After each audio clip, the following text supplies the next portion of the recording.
Awakening.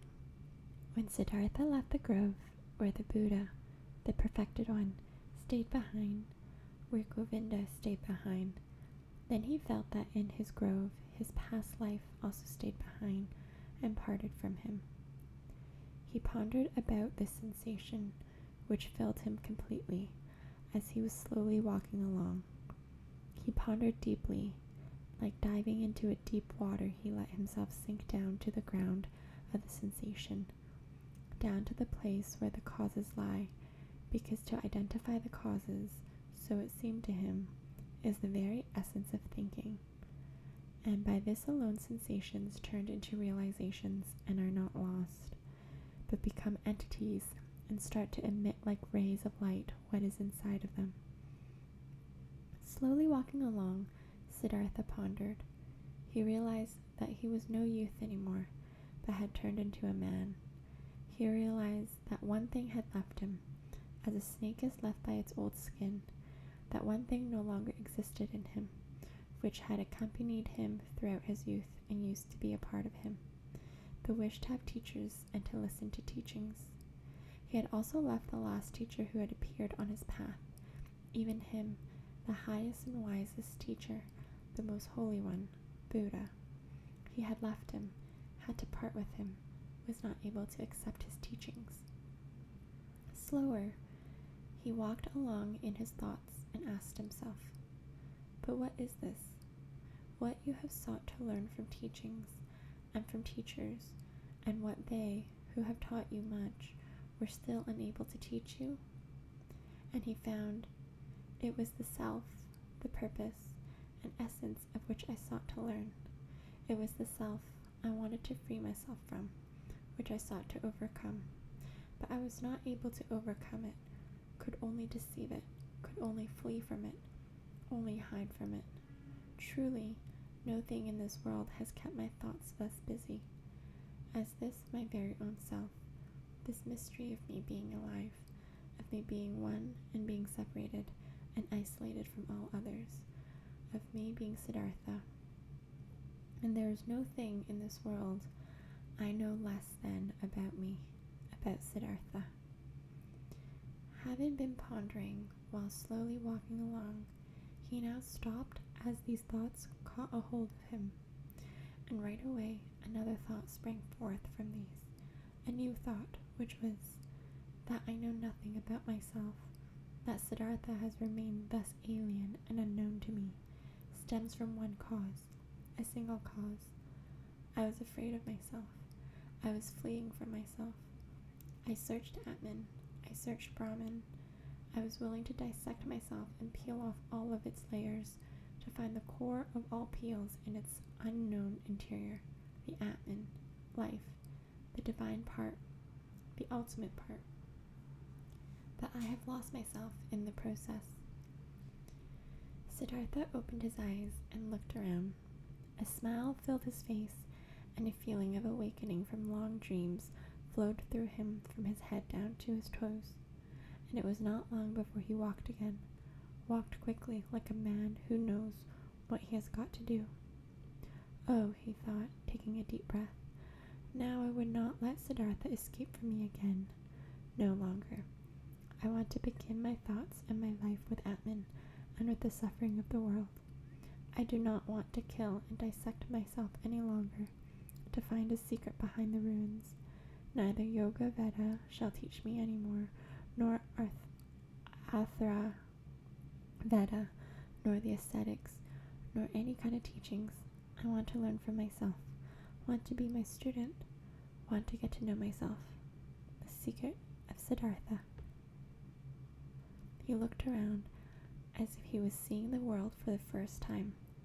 Beautiful was the world, colorful was the world, strange and mysterious was the world. Here was blue, here was yellow, here was green. The sky and the river flowed, the forest and the mountains were rigid. All of it was beautiful, all of it was mysterious and magical. And in its midst was he, Siddhartha, the awakening one, on the path to himself.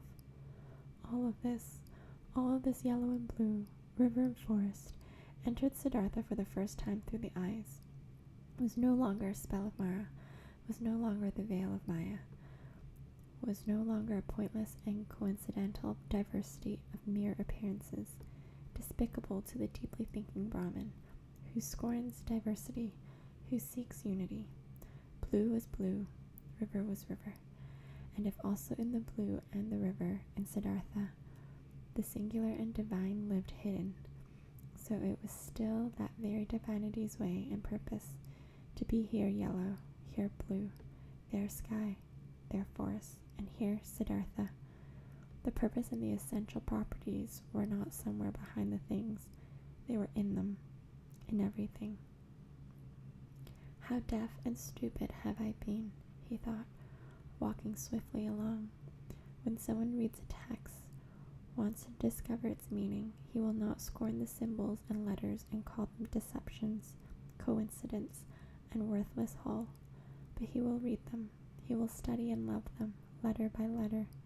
But I, who wanted to read the book of the world and the book of my own being, I have, for the sake of a meaning I had anticipated before I read, scorned the symbols and letters. I called the visible world a deception, called my eyes and my tongue coincidental, and worthless forms without substance. No, this is over. I have awakened. I have indeed awakened, and have not been born before this very day. In thinking these thoughts, Siddhartha stopped once again, suddenly, as if there was a snake lying in front of him on the path. Because suddenly, he had also become aware of this.